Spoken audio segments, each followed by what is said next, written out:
വിട്ടൊഴിയാത്ത രോഗദുരിതങ്ങൾ മാറുന്നതിനായി ജപിക്കാവുന്ന വിഷ്ണു ഭഗവാന് ജപിക്കാവുന്ന ചില മന്ത്രങ്ങളെക്കുറിച്ചും പ്രാർത്ഥനകളെക്കുറിച്ചുമാണ് ഇന്നത്തെ വീഡിയോയിൽ പറയുന്നത്.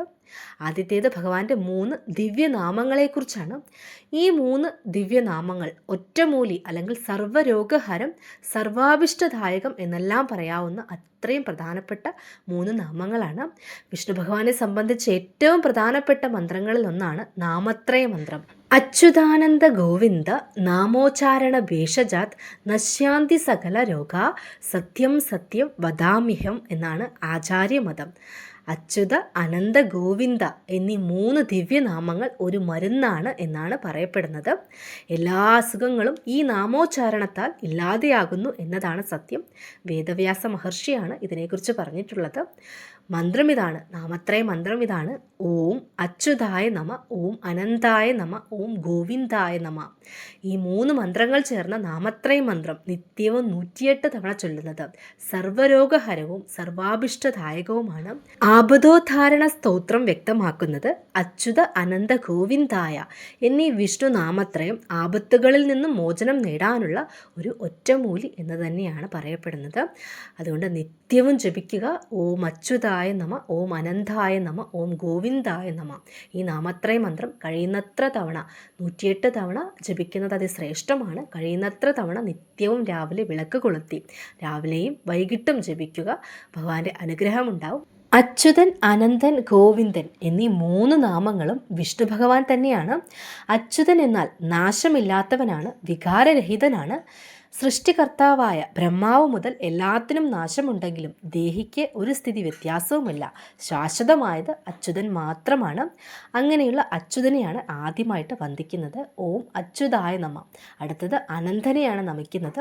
ജഗത് മുഴുവൻ വ്യാപിച്ചിരിക്കുന്നവനും എല്ലാ സൃഷ്ടികളിലും ആത്മാവായിരിക്കുന്നവനും നിത്യനും ദേശം, കാലം എന്നിവകൾ കൊണ്ട് അളക്കാൻ കഴിയാത്തവനും ആയതിനാലാണ് വിഷ്ണു ഭഗവാൻ അനന്തനാണ് എന്ന് പറയുന്നത്.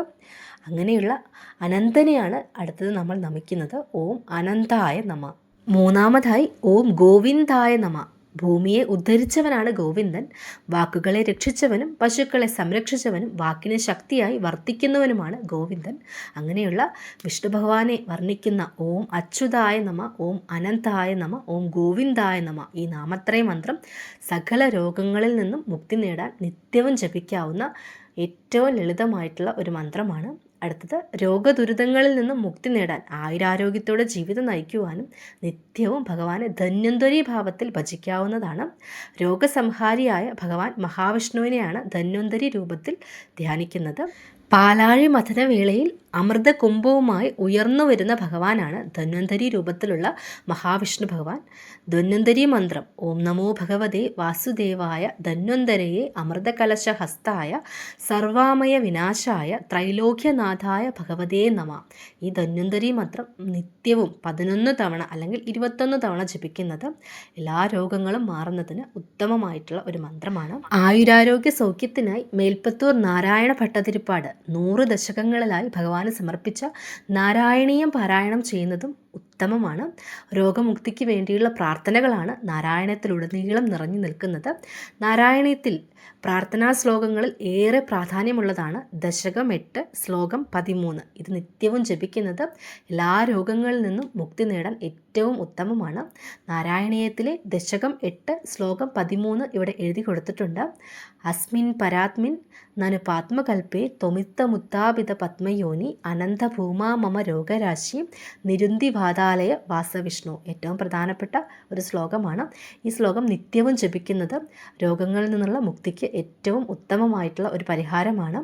നാരായണീയം ദശകം 8 ശ്ലോകം 13ആണിത്. അതിൻ്റെ അർത്ഥം ഇതാണ്: അല്ലയോ പരമാത്മാവേ, ഗുരുവായൂരപ്പ വിഷ്ണു, ഈ പാത്മകൽപ്പത്തിൽ ബ്രഹ്മാവിനെ സൃഷ്ടികർമ്മങ്ങൾക്കായി ഉണർത്തിയ അനന്തമായ മഹത്വങ്ങളുള്ള അങ്ങ് എൻ്റെ രോഗങ്ങളെ മുഴുവൻ ശമിപ്പിക്കണമേ എന്നാണ് ഈ പ്രാർത്ഥന. അപ്പോൾ ഇതും നിത്യവും ജപിക്കുന്നത്, കഴിയുന്നത്ര തവണ ഈ ശ്ലോകം നിത്യവും ജപിക്കുന്നതും വളരെ നല്ലതാണ്. അപ്പോൾ ഇന്നത്തെ വീഡിയോയിൽ രോഗശമനത്തിനായി ജപിക്കാവുന്ന വിഷ്ണു ഭഗവാന്റെ ചില മന്ത്രങ്ങളെക്കുറിച്ചും പ്രാർത്ഥനകളെക്കുറിച്ചുമാണ് പറഞ്ഞത്. അപ്പോൾ നമ്മുടെ വീഡിയോ ഉപകാരപ്രദമായി എന്ന് തോന്നുകയാണെങ്കിൽ ലൈക്ക് ചെയ്യാനും ഷെയർ ചെയ്യാനും സബ്സ്ക്രൈബ് ചെയ്യാനും മറക്കരുത്. അപ്പോൾ എല്ലാവർക്കും വിഷ്ണു ഭഗവാന്റെ അനുഗ്രഹം ഉണ്ടാവട്ടെ എന്ന് പ്രാർത്ഥിക്കുന്നു. നന്ദി, നമസ്കാരം.